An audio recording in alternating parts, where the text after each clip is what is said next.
आप देख रहे हैं न्यूज नाउ 24/7 ताज़ा खबरों के लिए हमारे साथ बने रहें। कल विपक्ष द्वारा चुनाव आयोग तक किए गए मार्च पर कांग्रेस नेता प्रमोद तिवारी ने कहा, यह कोई राजनीतिक मुद्दा नहीं है और न ही मात्र एक आंदोलन, बल्कि ये संविधान द्वारा नागरिकों को दिए गए सबसे बड़े अधिकार मतदान के अधिकार की रक्षा का प्रयास है। उन्होंने कहा कि भारत के इतिहास में पहली बार 300 सांसद सड़कों पर उतरे ताकि चुनाव आयोग से ये निवेदन कर सकें कि जनता का वोट देने का अधिकार छीना न जाए। यह कदम लोकतंत्र और संवैधानिक मूल्यों की रक्षा के लिए उठाया गया था।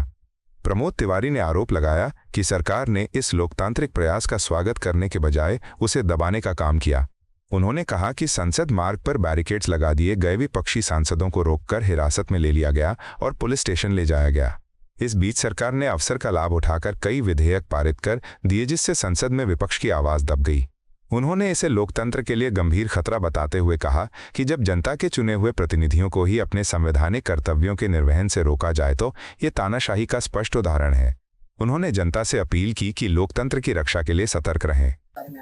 ये एक राजनीतिक मुद्दा नहीं, ये कोई एजिटेशन भी नहीं, ये आजादी के बाद भारत के संविधान से मिले सबसे बड़े अधिकार की हिफाजत के लिए, उसकी रक्षा के लिए इतिहास में पहली बार 300 सांसद सड़कों पर आए हैं और निर्वाचन आयोग में जाके गुहार करना चाहते हैं कि इस मताधिकार को मत छीनो।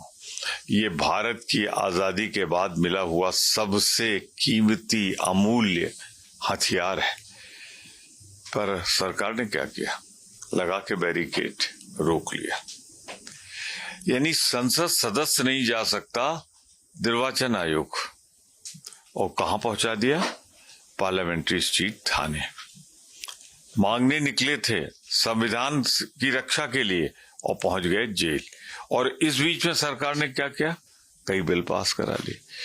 तो ये सरकार में पहले तो मुझे शक था, अब मुझे तानाशाही दिखने लगी। ये तानाशाही नहीं तो और क्या है कि आप सांसदों को निर्वाचन आयोग न जाने दें।